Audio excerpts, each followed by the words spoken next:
how do I keep my current clients? And this is such a great question. 80% of my business, of my revenue is retained and ongoing clients. And it's a really, really good space to be in. It means that you don't wake up stressed because you've built a community and a foundation and a family that you are serving. And it's so nice to have the same people that you're working with consistently. Not only is it nice though, it's also really beneficial for you and them. And here's why. Some of my coaches I've had for years, like this, I will often work with the same coach for an extended period of time.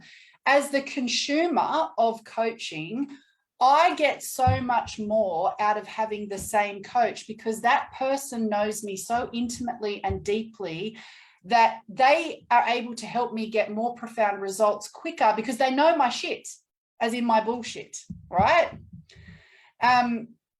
So the more intimately your coach knows you, the quicker they can get you from A to B because they know what's going on for you before you even know what's going on for you.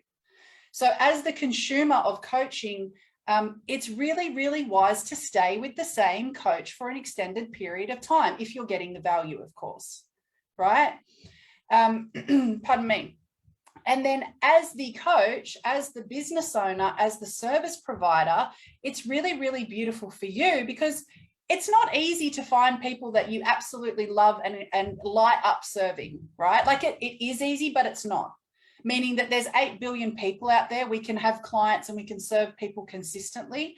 But when you really find your soulmate clients, the people that you have this beautiful heart connection with, you want to be able to continue that relationship because it makes your business so much more enjoyable to be in, right?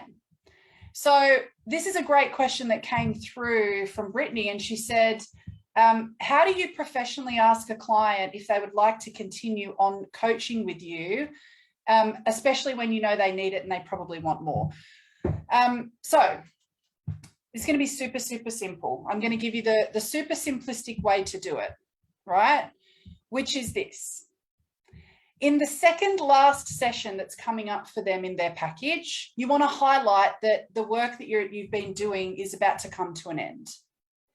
Now, if you've done your job properly, in session 1, you and them would have mapped out what their key goals were for your time together. You should know what it was that they signed up for and what they want to achieve, because it's your responsibility to give them what they need to achieve their goals. And it's their responsibility to make sure that they execute to actually get the results.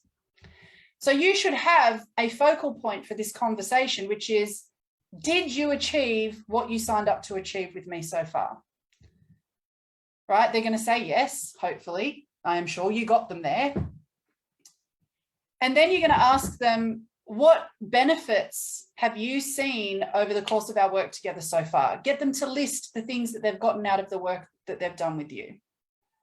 I don't mean write a list, I just mean in conversation. So the reason we're doing this is so that you can really bring to the forefront of their mind, even though they might know it, you want to get it from the subconscious to the conscious in this conversation, where it reminds them of the value that they've had. And it also helps them to see what they've achieved, because that's really important for all of us when we're working with someone. We want to know that we're moving forward, that we're kicking goals, right? So once you've asked them that and they've been thinking and speaking about all of the things that they've been able to achieve, so you've had them to look back in the past and tick the box to go, yes, I got this value, I got what I came for. The next thing that you want to ask them is, okay, so what are you now focused on in the next 3 or 6 months? Depending on how long your packages are, you want to use the time frame of your packages. What is it that you want to get done now in the next 3 months, right? So now we're futuristically getting them to think about, what do they want next? Similar to a sales call, right? It's like, where do you want to be? What do you want to do? Do you have goals?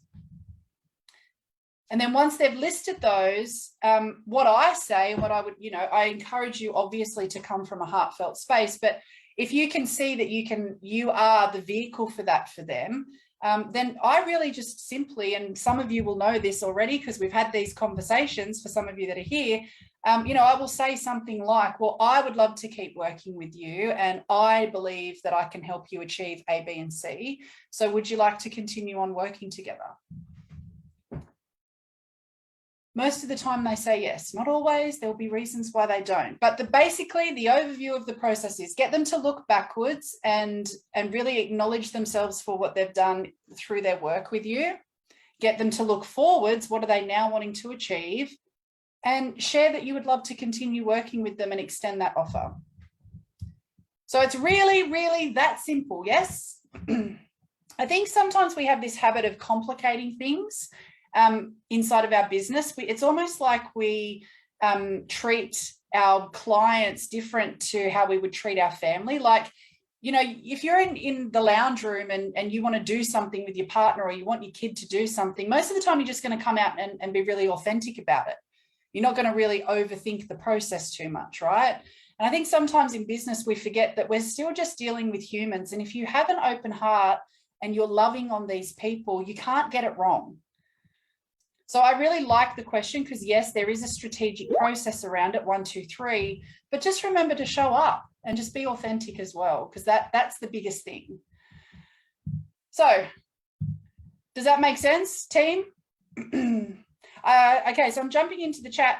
Love, love, love that Heather's really helping us out here already. Yes, she's doing some summaries here of the key points. See, I knew there was a reason why Heather was my gal. Just in Business Builder, one of our members was like, Shani, how does some Aussie, that being me, end up hiring somebody in country Kentucky or rural Kentucky, I think were the words.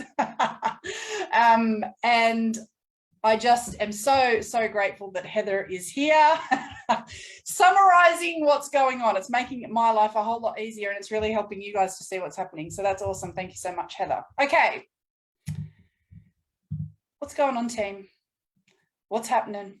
I'm going to slow down because I feel myself going fast.